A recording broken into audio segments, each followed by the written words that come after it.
Imagine ancient Britain, and the mind fills with rolling mist and rugged highlands, home to a mystical empire resisting the iron fist of Rome. We recognize the aesthetic immediately. It features nature-worshipping druids and warriors painted in blue woad. It features intricate patterns carved into high stone crosses.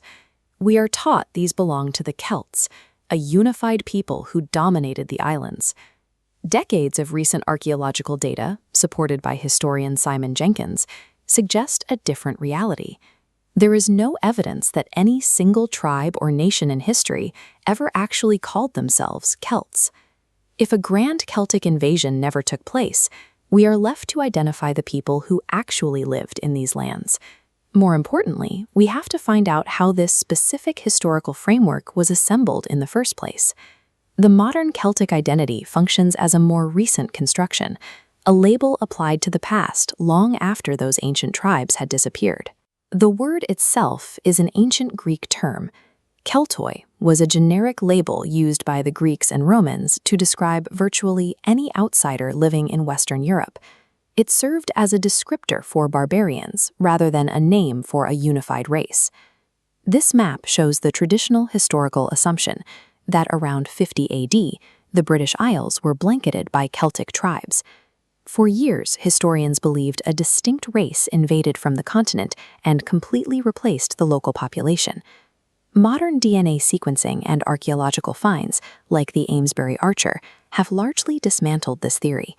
Genetic evidence shows that the people on the western edges of Britain were often isolated communities, with lineages stretching back to the Ice Age. These ancient residents adopted new tools and languages through established Atlantic trade routes. Language and technology moved through commerce and cultural contact, rather than through a single military conquest. When the Roman Empire eventually collapsed, the label Keltoi vanished from the historical record. It had served its purpose as an external descriptor, but it didn't represent a real, unified nation. The word was revived in the 18th century by linguists. They realized that the languages spoken in Ireland, Wales, and Brittany shared a common root, and they dusted off the ancient term Celtic to categorize this language family. This linguistic shortcut created a significant misunderstanding. Scholars took a classification based on grammar and mistakenly applied it to ancestry and biology, assuming that anyone who spoke these languages belonged to the same ancient race. This idea gained momentum during the Industrial Revolution. As Victorian cities became more crowded and mechanical, elites began to romanticize a mystical, nature-connected past. They filled the gaps in history with a newly manufactured Celtic ancestry. Examine the intricate knotwork. Collectors grouped artifacts under the Celtic heading to give the myth physical evidence. Yet masterpieces like the Lindisfarne Gospels were early Christian creations. The Latin text woven into the design proves these were products of localized monasteries, not a pagan empire.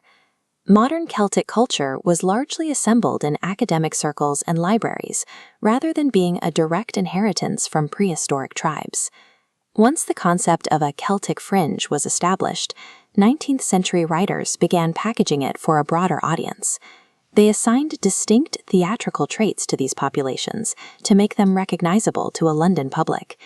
We see the result in this illustration of a Highland dancer. Complex identities were reduced to caricatures: the poetic Welshman, the mischievous Irish leprechaun, and the noble tartan-clad Scot. This divide was cemented by intellectuals like Matthew Arnold.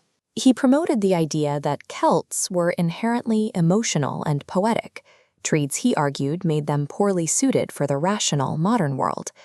This romantic framing effectively placed these nations in a historical vacuum, separating them from the political and economic realities of the 19th century. The Celtic label eventually served a political function. By grouping the Western populations as a backward emotional fringe, the Anglo-Saxon core of Britain could define itself as more rational and civilized. This engraving of an Irish family on an emigrant ship shows the reality behind the myth. While the Celtic aesthetic was being celebrated in London drawing rooms, the actual people in Ireland and Scotland were facing poverty, famine, and forced exile. Simon Jenkins argues that grouping Scotland, Ireland, Wales, and Cornwall under one umbrella erases their individual histories. Each region has a unique heritage that is often obscured by this generic modern label. Dismantling the Celtic framework reveals a much older, more complex story. The true history of the British Isles is found in the specific, fiercely independent identities of its individual nations.